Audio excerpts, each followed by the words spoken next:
Revenge with Karen. I knew I was invisible the day Ivy introduced me as her assistant, who does some language stuff, to the CFO of Takahashi International. I had personally negotiated their entry into the US market 6 years ago, spent 3 sleepless months working through compliance with their legal team, and even shared warm sake with their chairman's wife at her birthday dinner in Osaka.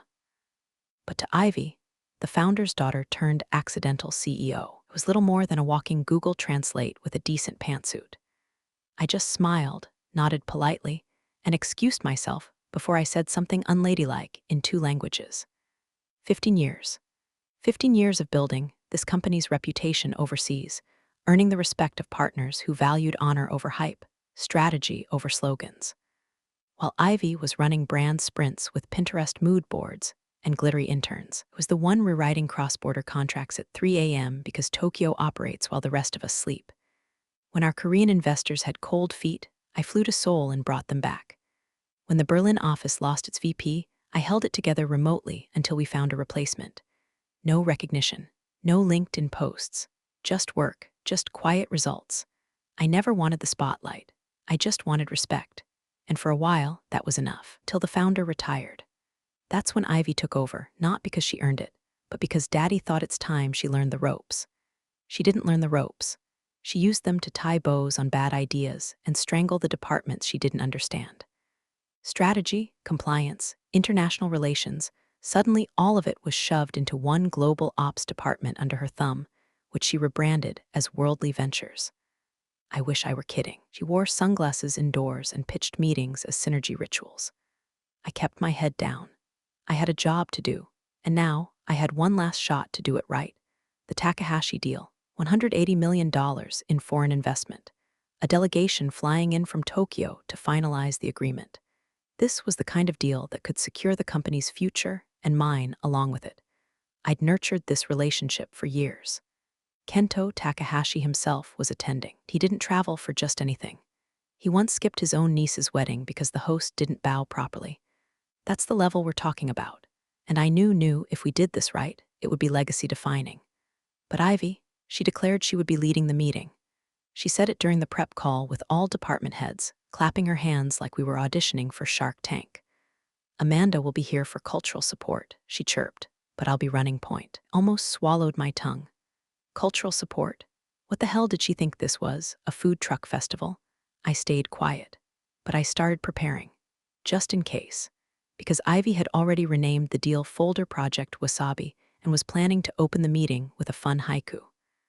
I found this out when her assistant forwarded me her slides, 3 of which had anime gifs and one that said kawaii investment energy. I nearly called in sick out of second-hand embarrassment.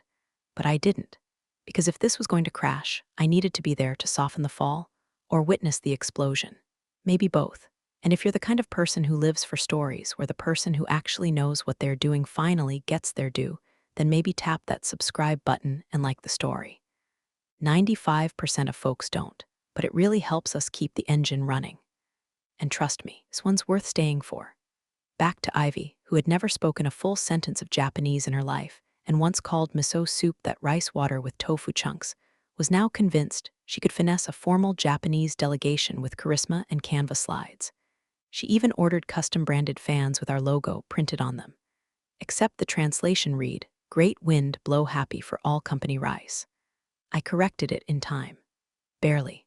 I packed my notes, viewed the talking points, rehearsed respectful phrasing and ceremonial greetings.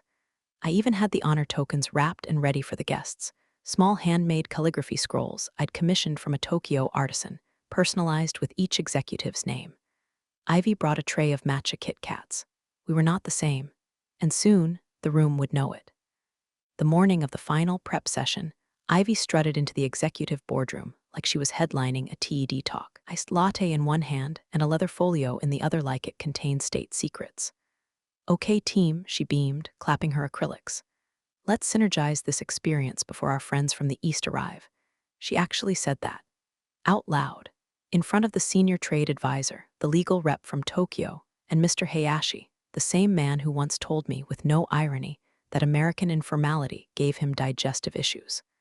I opened my mouth to speak. Ivy was already steamrolling. Amanda, be a dear and set up the refreshments table. They love that chrysanthemum tea, right? I had some shipped in. Oh, and make sure the name placards are aligned. Aesthetic symmetry is huge in Japan. There it was. The knife between the ribs, twisted with a faux-friendly smile. I glanced at the wall-mounted screen where the presentation slides were already being cued. None of them had my speaking points. None of them had the cultural framing I'd spent weeks perfecting. Just graphs, stock photos of cherry blossoms, and a slide titled Trust, the sushi of business. Ivy, I said evenly, keeping my voice controlled, I think I should review the introductory remarks. There are certain formalities you're just support. She cut in, not even looking up from her iPad. This meeting needs a voice, not a translation. And I don't want to confuse them with too many speakers. Support, like a printer, like a paperweight. There was a tight silence in the room. One of the junior analysts, James, poor thing, stopped typing mid-keystroke. Ivy's tone had landed with a slap, even if half the room was too stunned to show it. I took a slow breath. Understood, I said, but I should remind you the chairman prefers meetings to open with the formal welcome phrase, delivered in Japanese. Ivy rolled her eyes. We ran it through Google Translate. Sounded fine. I'll just read it phonetically. She held up a note card scrawled with phonetic gibberish.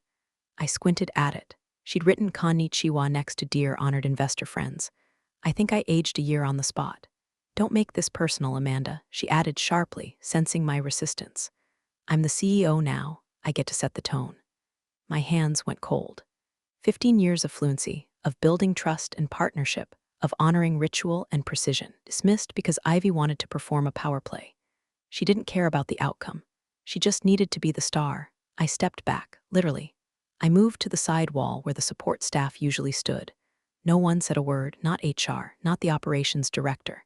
They all just stared at their hands like the table had become the most fascinating thing in the universe. Except Mr. Hayashi. His eyes found mine. He didn't blink, didn't frown. But I saw it. Flicker of something. Curiosity, pity, perhaps recognition. He turned back to his tea, and Ivy launched into rehearsal mode, mispronouncing Amot Nashi like it was a brand of deodorant. The delegation was arriving in less than 24 hours. I still had time. Not to save Ivy, not even to salvage the deal, but to make damn sure that when the moment came, no one in that room mistook me for background noise again. Not the board, not Ivy, not even me. Boardroom had never felt colder. Not in temperature, but in silence, the kind of stiff, ceremonial hush that descends when people who actually matter enter a room. The Japanese delegation moved like water, calm, intentional, unshakable. Even their nods carried weight.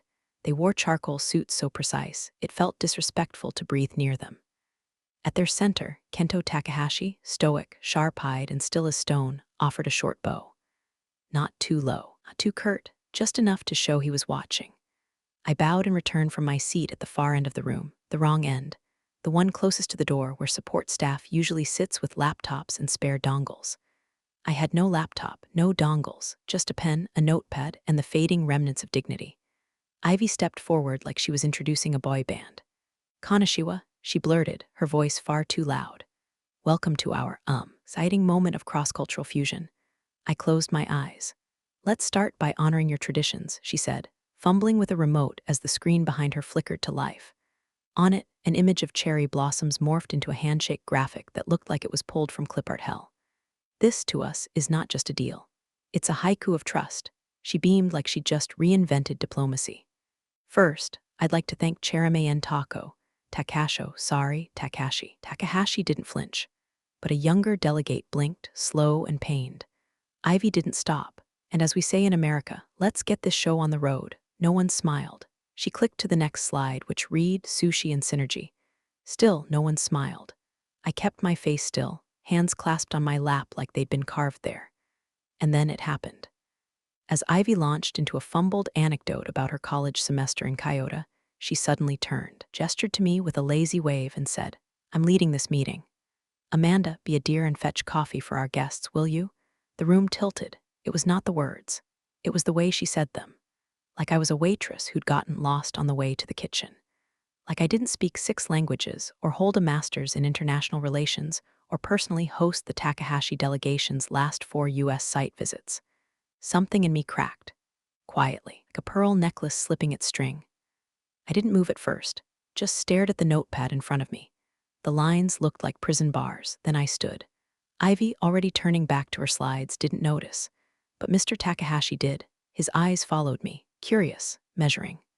I walked slowly past Ivy, past the table, past the tray of untouched chrysanthemum tea Ivy had ordered and never bothered to brew. My heels tapped evenly on the marble floor, metronome counting down to something no one saw coming. I wasn't going for coffee, not even close. I reached the head of the table, not Ivy's side, the real head, the ceremonial head, where senior hosts sit in Japanese business etiquette. And for the first time that day, I spoke, not in English, not for Ivy. I addressed Mr. Takahashi in flawless, respectful Japanese. I didn't introduce myself. I didn't ask for permission. Opened with a reference to Shikata ga nai, the cultural acceptance of what must be endured. And then I offered an apology, not on behalf of the company, but as a steward of the relationship he had come to honor.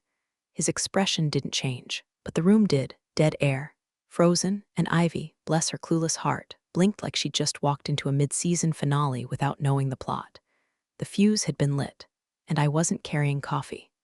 I was carrying fire. Kashi-sama, I began, head bowed just enough to signal humility without subservience. Please forgive the dissonance you've encountered this morning. The harmony we intended to offer has been disrupted by misplaced enthusiasm. The phrasing was deliberate, formal, respectful, edged like a blade wrapped in silk. I invoked Meiyo to Ishiki, the bond of honor and awareness. I reminded him of our shared meetings in Kyoto, of the shrine where he once told me, "Leader listens first, speaks last." I even quoted his father's business memoir, the one he gifted me years ago after I secured their logistics contract. His lips barely parted, but something flickered in his eyes. Recognition, memory, and something colder, disappointment. Behind me, Ivy was still standing, clicking her remote like a broken prop comic. "Amanda, what are you?" I ignored her. "Our company," I continued, still in Japanese, was built by a man who valued relationships over theatrics. You honored him with your presence today. And I, in turn, honor the trust you placed in us. Mr. Takahashi slowly placed his teacup down. The sound of ceramic touching wood was the only thing in the room that dared breathe. And then he stood. His entire delegation followed, like chess pieces obeying a silent command. He faced me directly, bowed deeper than before, and said, "Perfect English, we do not sign with servants. We sign with masters." His voice was calm, final, the deal is canceled. And just like that, the air cracked open. Ivy's mouth moved, but no sound came out. Her hands fluttered like she was trying to catch invisible excuses. "Wait, Mr. Takahashi, please. There's been a misunderstanding. This isn't," she doesn't. Mr. Takahashi didn't look at her. Not once.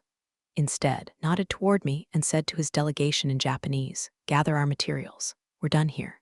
A junior associate began collecting the folders, careful and methodical. One of them bowed to me with quiet reverence before tucking away the agreement, the one I'd spent 3 years building, nurturing, safeguarding like a child. Ivy's stilettos clicked as she stumbled around the table. "Amanda, what did you just say to him? You don't have the authority to." I turned and walked back to my seat, slowly, with the kind of grace that only arrives when a burden is dropped and a truth finally speaks. I sat down. I didn't look at her. I didn't need to. Mr. Takahashi and his team exited without a single backward glance. And then silence. The kind of silence that swallows pride, devours ego, and leaves only the bones of consequence behind. Ivy stood in the middle of it, alone, red-faced, breath-hitching, like a child who just found out the glitter glue doesn't fix grown-up problems. And me? I folded my hands on the table, took a sip of the chrysanthemum tea she never brewed right, and waited. Because the meeting was over. But the reckoning had just begun. The first message hit my inbox 26 minutes after the delegation walked out. Subject line, "Urgent Damage Control Sender. CFO, Gregory Marston." Kind of man who wears loafers with tassels and treats spreadsheets like sacred scrolls. He'd always been polite to me. Not warm, not cold. Just polite. That morning he looked anything but. "Amanda," he murmured, pulling me aside just outside the executive suite. "I need a minute. Maybe 2, off the record, of course." We stood next to a ficus plant and a vending machine. "Corporate Switzerland." "I need your version," he said quietly, eyes flicking toward the boardroom where Ivy was already spinning her web. "Timeline, facts, tone. What exactly did you say to Mr. Takahashi?" I handed him my notepad. He glanced down at the precise timestamps I'd scribbled, then back at me. You anticipated this, didn't you? I anticipated she'd do something embarrassing, I replied. Didn't think she'd cancel a legacy deal with a coffee order. He sighed. She's calling it sabotage, says you went rogue. I didn't laugh. I didn't flinch. I just tilted my head slightly. I attached 3 emails to the presentation deck last week, I said calmly, all of them flagging protocol issues. One of them titled, Do Not Mangle Honorific Introductions. Want me to resend? He didn't answer. He just nodded once and walked away reading my notes like they were a script for a hostage negotiation. By lunch, the investor chatter had reached boiling point. Half the messages were frantic. What happened with Takahashi? Did someone insult the delegation? Is Ivy okay? The other half were thinly veiled threats. This project had multi-market dependencies. Reconsidering allocations. We need clarity on leadership. The first whisper came from accounting. The Tokyo ledger was being scrubbed from the upcoming quarterly projection. Second came from procurement. The cross-Pacific contract binder had been quietly moved to an archive folder labeled TBD. And the third was louder. The board called an emergency meeting. Official subject, review of client impact, immediate priority, unofficial subject. What the hell just happened? Ivy arrived in a white blazer, lips drawn tight, hair in an aggressively tidy bun. She was trying to look composed, like a movie star playing the role of a corporate savior. I arrived with nothing but my notes and a printed copy of every email I'd sent her for the last 4 months. She opened the meeting with a forced chuckle. Obviously, today didn't go as expected. There was some confusion, defined confusion. The chair interrupted flatly. Ivy's eyes darted to me, then back to the room. Cultural misalignment, possibly miscommunication. Amanda took it upon herself too. I slid a paper across the table. Email dated April 18th. Use proper title order. Mr. Takahashi should be addressed with full honorific. Do not attempt phonetic approximation unless fluent. Silence. I slid another one. May 9th, slide 3 image of samurai cat is offensive. Please remove. Another. June 3rd, do not use Heikas unless culturally vetted. Sushi and synergy is not a theme. The chair raised an eyebrow. She told you all this. Ivy's smile cracked. She's exaggerating. I archived every email, I said calmly. I also CC'd strategy, legal, and international ops. And then I said nothing else. Let the silence do what it does best, slice. By the time the meeting ended, the board had requested a formal investigation into the loss of the Takahashi deal. The phrase executive misjudgment was used twice. Ivy's blazer seemed to grow tighter with each sentence. But the best part, last report summary had a new name added to the CC list. Martin Langford, founder, retired, father of Ivy Langford, and now watching everything from the outside in high definition. They'd looped Daddy in, and I didn't even have to lift a finger. The email came at 2:12 a.m. Timestamp Tokyo time. No greeting, no subject line. Just a single line of text. We will deal with you directly in the future. Please advise where to direct contracts. Was from Mr. Takahashi's personal account. No assistant copied, no legal counsel, no corporate signature fluff. Just plain, deliberate intent, the kind of message that didn't need emojis or bullet points to scream authority. I stared at it for a full minute. Then I quietly closed my laptop, got out of bed, and made a cup of tea I didn't drink. My hands were steady, but my heart wasn't. Not because I was nervous, because I knew what this meant. This wasn't just a second chance. This was a transfer of power. 2 hours later, I replied, "Thank you for your trust. I will handle all further communications personally. Documentation will follow shortly. Respectfully, Amanda Langford." By 8:00 a.m., I was back in the office. Not in my cubicle, not in the global ops bullpen Ivy created to keep the serious departments away from her vibe. No, I was in a private conference room on the 27th, one with no name on the door, just a keycard lock and a view of the skyline. It was the board's territory. I hadn't been summoned, I'd been invited. Inside, Gregory, the CFO, nodded at me like we were old war buddies. Legal gave a polite smile. Even the head of risk, who once referred to my language skills as cute, offered me coffee like I was royalty. I took my seat, opened my notes, and waited. 5 minutes later, Ivy burst through the door like a weather system. Still in white, still overcompensating. She saw me and stopped short like someone had put a wolf in her petting zoo. "Why is she here?" she barked, aiming the question at no one in particular. "She's here because we asked her to be," said Chairman Whitaker, without looking up from his file. "But this is a board review," she protested. "She's not an executive." "Not yet," he replied. The silence after that wasn't empty, it was loaded. Ivy stood frozen, blinking like she'd walked into a play halfway through the second act and realized her name wasn't in the program. Miss Langford, Whitaker continued, eyes now on me, walk us through the breakdown, from your perspective. I clicked my pen once and began, not defensive, not apologetic, just facts. Timeline, documentation, cultural protocol ignored, repeated warnings filed and dismissed, stakeholder feedback, comparative case studies. Finally, the email from Mr. Takahashi himself, which I printed and placed at the center of the table like a verdict. No one interrupted, not once. When I finished, I closed my folder, sat back, and folded my hands. Ivy opened her mouth. This is outrageous. She went behind my back. She did her job. Whitaker cut in. Which is more than I can say for you. A ripple went through the room, barely visible, but seismic. I built this company with my father. Ivy snapped. I don't deserve this kind of, you didn't build anything, the head of strategy said softly. You inherited it. There's a difference. That one landed. She turned to me, eyes wide, mouth tightening like she was chewing glass.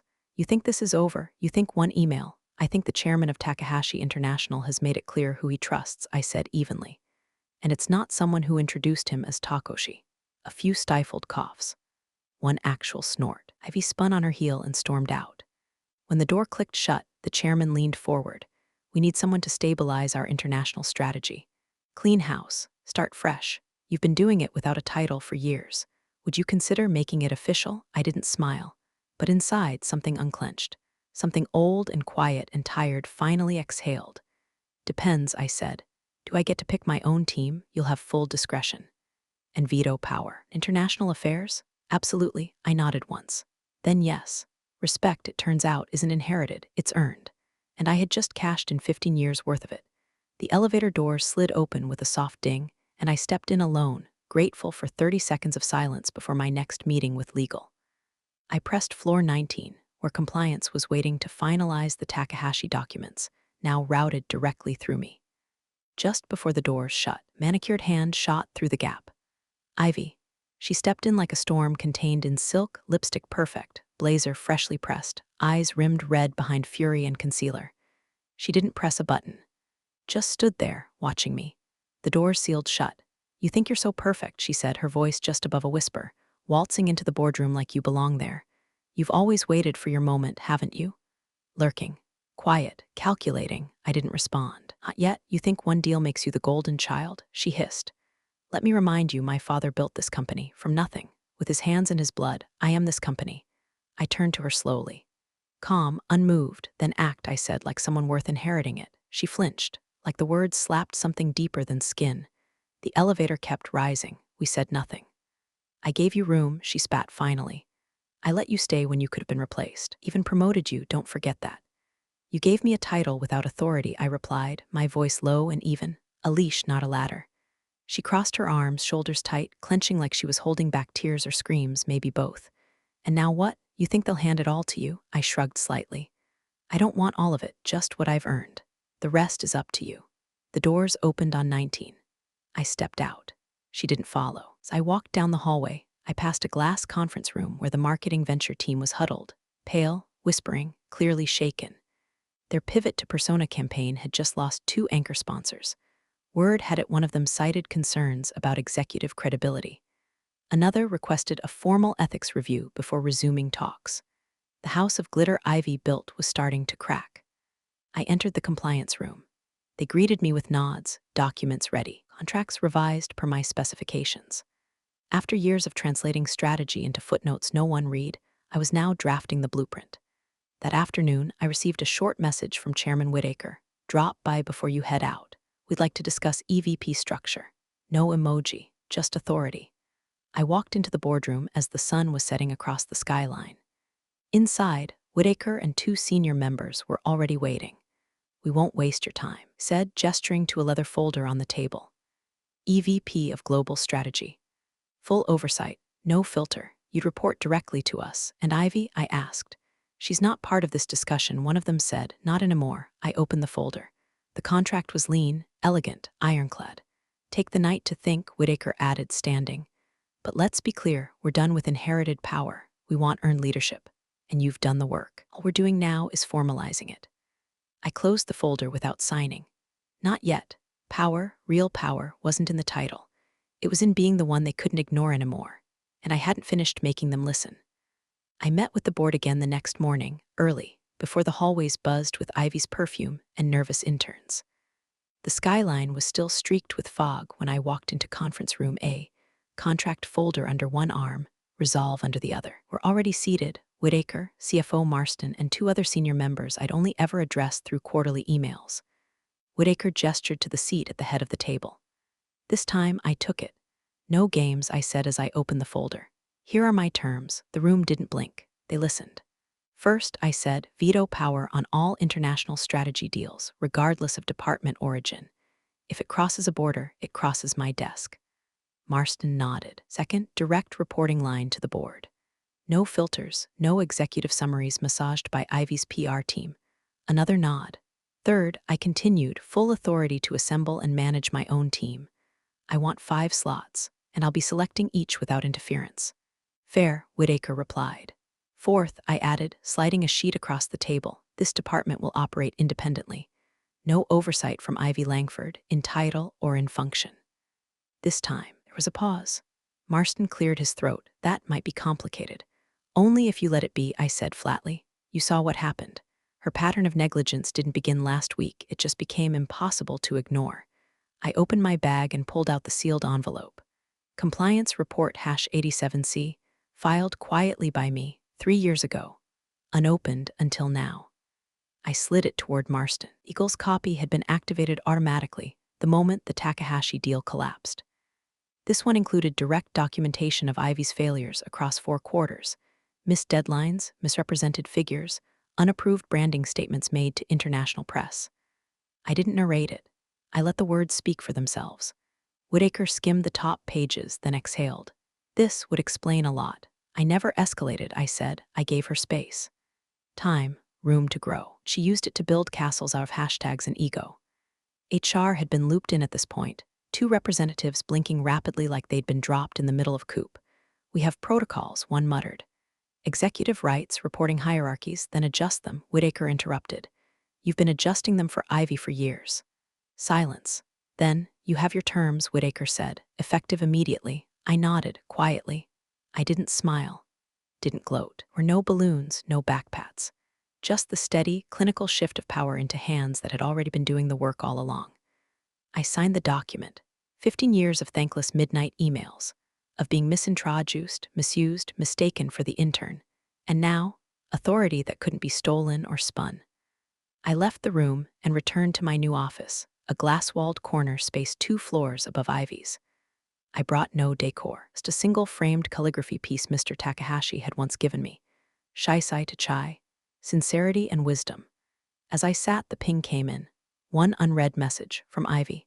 Subject line, congratulations, upside down face, no body, no signature, just the emoji, passive-aggressive as a lemon in a paper cut. I clicked delete, because tomorrow the Japanese delegation was flying back in.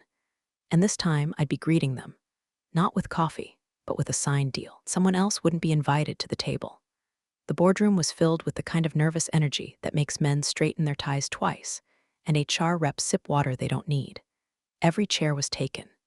Legal, compliance, investor relations, even a couple of faces I hadn't seen since the founder's retirement. Ivy sat 3 seats down from me, scrolling through her phone like she wasn't dying to know what was about to happen. Her white blazer was back, as if color could overwrite consequence. Chairman Whitaker cleared his throat. We've called this meeting, he began, to formally address the future of our international division and whether we have the leadership necessary to sustain strategic relationships. A knock on the door interrupted him. It opened slowly. Mr. Kento Takahashi stepped inside. No delegation. No assistant. Just him, impeccably dressed, unshakably poised, and carrying a single black folder. Ivy's face dropped like a phone off a balcony. Takahashi bowed to the room, low and deliberate, then walked past every executive, every whispering board member, and stopped directly in front of me.